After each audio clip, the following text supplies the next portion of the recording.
नमस्कार बहिणींनो, मुख्यमंत्री माझी लाडकी बहीण योजनेबाबत आज अतिशय महत्त्वाची अपडेट आली आहे. ज्या महिलांचे पैसे रखडले आहेत किंवा ज्यांचे ई-के-वाय-सी बाकी आहे, त्यांच्यासाठी सरकारने नवीन तारीख जाहीर केली आहे. एप्रिल महिन्यात 3,000 रुपये कसे मिळणार? संपूर्ण माहितीसाठी हा व्हिडिओ शेवटपर्यंत नक्की पहा. नमस्कार माझ्या लाडक्या बहिणींनो, मुख्यमंत्री माझी लाडकी बहीण योजनेचा लाभ घेणाऱ्या प्रत्येक महिलेसाठी आजचा व्हिडिओ अत्यंत महत्त्वाचा आहे.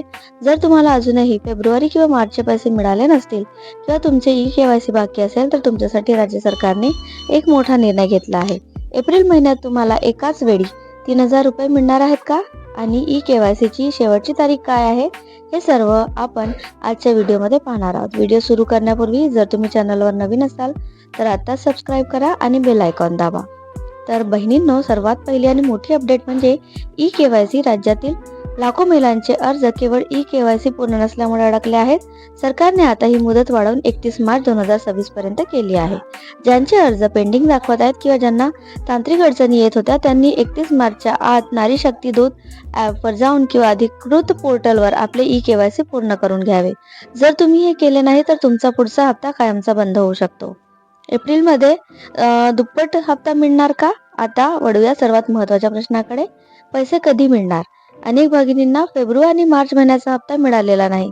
सरकारने स्पष्ट केलंय की ज्यांचे हप्ते प्रलंबित आहेत त्यांना एप्रिल महिन्यात, फेब्रुवारी आणि मार्च या दोन्ही महिन्यांचे मिळून एकूण 3,000 रुपये दिले जातील. हे पैसे 15 एप्रिल 2026 पर्यंत तुमच्या बँक खात्यात थेट डीबीटीद्वारे जमा होण्याची शक्यता आहे. त्यामुळे घाबरून जाऊ नका.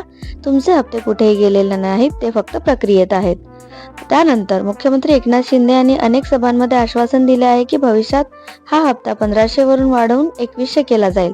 सध्या ही प्रक्रिया अंतिम टप्प्यात आहे. जसा हा निर्णय अधिकृतपणे लागू होईल त्याची माहिती मी तुम्हाला सर्वात आधी या चॅनलवर देईन.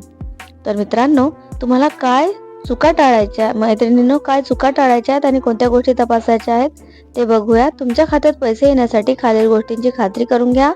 तुमचे बँक खाते आधार कार्डशी लिंक करून घ्या. अर्जाची स्थिती काय आहे, अप्रूव्ड असल्याची ते खात्री करा.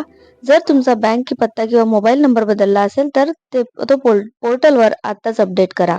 तर बहिणींनो, ही होती आजची महत्त्वाची अपडेट. तुम्हाला काही अडचण येत असेल किंवा तुमचा अर्ज अजूनही पेंडिंग असेल तर कमेंट बॉक्समध्ये नक्की सांगा.